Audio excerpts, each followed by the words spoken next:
Please introduce yourself. My name is Cindy Guzman. I am currently a social work student at Western Illinois University on the Macomb campus. Tell me about your homeless journey. So growing up, I had my mom and dad. At the age of 8, my father was murdered. And then later on, my mom had a drug addiction. Eventually, we ended up moving to Guatemala, my mother and I ended up moving back to the U.S. However, my mother stayed in Guatemala, so I lived with my aunt and uncle for about 10 years. They became my legal guardians. And at the age of 18, 1 week after my birthday, we got into an argument and they told me to leave, and so I did. What were some of the immediate problems that you faced?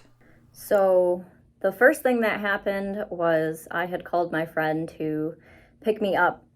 We went straight to the bank and pulled all of my money out of my bank account. I had a part-time job throughout high school. I was kicked out the summer before my senior year of high school. I left home with $300 to my name, 2 duffel bags, and my teddy bear. So I quickly learned that $300 was not going to get me through even a month's worth of food because I was bouncing around between friends' homes, some family friends' homes. I eventually ended up trying to figure out where I could live that was still in district. I needed for someone to sign off that I was going to, in fact, be living with them for the school year for my residence to get approved. I was in high school band, and I had told one of the band parents what happened, that I got kicked out. They had asked because they saw that I was gloomy, so they had asked, and another band parent overheard what was happening and just asked, like, hey, what's going on? And the parent said, oh, Cindy here has no home. She left home. She has no place. And the Brostoffs are their names. And Miss Brostoff just said, I have a room. And that was it. What issues did you have regarding enrollment? In terms of my enrollment for my senior year of high school, my aunt actually came to the high school and tried to unenroll me from high school. So because the liaison at my high school saw that I was 18, she decided to just break ties between my aunt and I. So legally, my aunt wouldn't be able to unenroll me, so all of my paperwork could still stay at that school. However, I was told that I needed to have a home residence in order to be eligible to enroll into that school, and it ended up being the case where this form needed to get signed before I could even go and attend classes, and the superintendent of my district had to sign off on it before I could go to class. So I ended up missing half of the first day of high school as a result of that. Let's stop for a moment and talk about what should have happened. Cindy should have been enrolled immediately, even without all proper documentation.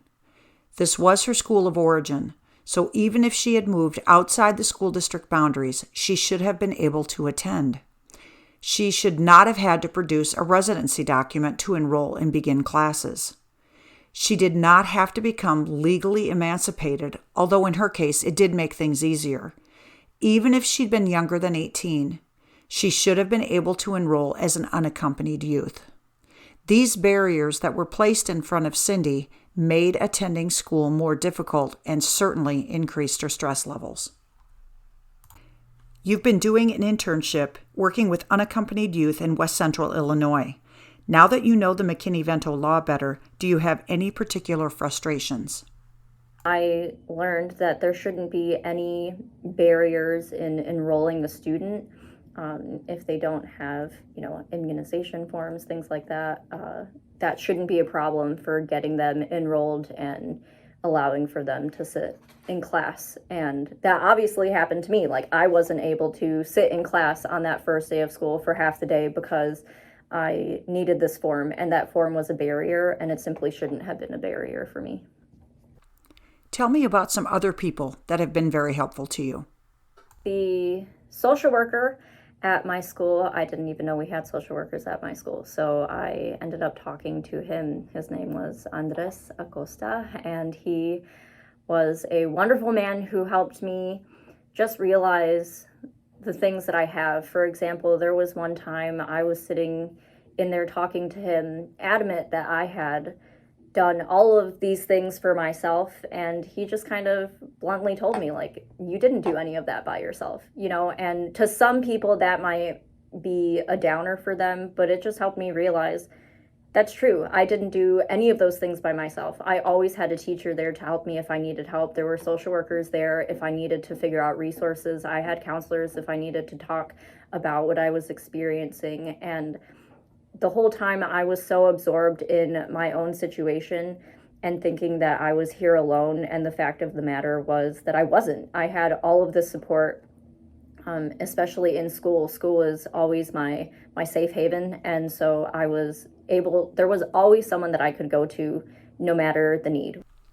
What advice would you give an unaccompanied youth who is hesitant to ask for help? If you are concerned that someone's going to think of you differently or view you differently, don't even be worried about that. All of the staff and faculty, their job is to help you, whether that be academically, emotionally, or with resources. And they wouldn't be there unless that's genuinely what they wanted to do. The second thing is that there are so many people out there who seem to think that their problem is unique or whatever they're facing is unique, and it's just not. We all are facing all these various struggles, and we're all in it together. And for us to have this idea that, like, I need to figure it out on my own is part of the problem. You don't need to figure it out on your own. There are so many other people out there who are going through the same experience. And while that might feel like you're not having a unique experience, it's more like, thank goodness you're not having this unique experience, because we know how to go about those experiences. There are staff and faculty members who are there to help you get through this experience and to help you have a better experience. What do you wish you could go back and tell your senior in high school self? I grew up in a household where it was frowned upon to use any government programs, any federal programs, anything like that, because it was viewed as something negative. Like, if you needed someone else's help, then it meant that you weren't doing well enough for yourself, that you weren't trying. And that just wasn't true. I was able to see that regardless of whether or not my situation was what it was then, I had the ability to get an education and change the direction and the trajectory of my life. And in order to do that, I needed to go on SNAP, for example, for the Supplemental Nutritional Assistance Program, because I didn't have the money. I didn't have a job yet because I was a senior, and because I left home, I had to quit my job. And it's okay to need help. It's okay to use programs. The programs are there for you to use. They're meant for people in situations like these, and that was something that I really needed to learn. And the other thing is that it's not like I'm taking from this program and I'm never going to give back, because I am working now, right? I had the ability to get a job, and I'm paying into that program again. And that's something that I wish I could have acknowledged when I was younger. What are some practical suggestions that you can offer the McKinney-Vento student? If possible, the first thing that I would recommend is getting either the original or a copy of your birth certificate. That is something you're going to need for everything. If you're out of home or unaccompanied and you don't already have a license, you're going to need at minimum your birth certificate and your social security card to have those things. It's also really important to know that if you need your state ID, homeless individuals, which you classify as, if you're McKinney-Vento eligible, then you can get your ID for free. I didn't know that. So that would have been something really useful because I could have used those $20 for something else. Birth certificates in the state of Illinois are free for all McKinney-Vento eligible students and their families. McKinney-Vento and Title I funds can be used to pay for documentation, such as a birth certificate from another state that isn't free, and the necessary transportation to get any documents that the McKinney-Vento eligible student may need. Talk to your liaison, social worker, or counselor for help in getting what is needed. Can you tell us about some of your darkest moments as you went through this journey? So that was really stressful. And there would literally be nights where I would just sit there and pray to some God that I would, if I could just not wake up the next morning, right? And so that's just something that I am saddened that I lived in a situation where I felt like that at some point in my life. Because the idea that I wished I hadn't woken up in high school, then I would have missed all of the things I've experienced now. I would have missed all of the friends that I have. I would have missed this awesome, perfect circle of life internship that I have where I'm able to learn more about kids in my situation, kids who are and were unaccompanied youth like I was. So it's something that is really upsetting and wild for me to think about, that there were many days in high school where I just really didn't want to exist. But I would just want to tell students in this position that they're going to be okay. They're going to get through it.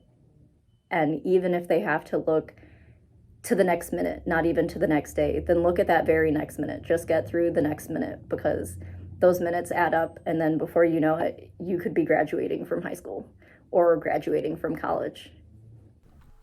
You are just about ready to graduate. Where are you going from here? At the close of my senior year, I am going to be going to get my master's in social work at UIC Jane Addams College of Social Work. There are only 30 applicants that get accepted per year, so I'm super excited about that. I also have a drive and want to fix policy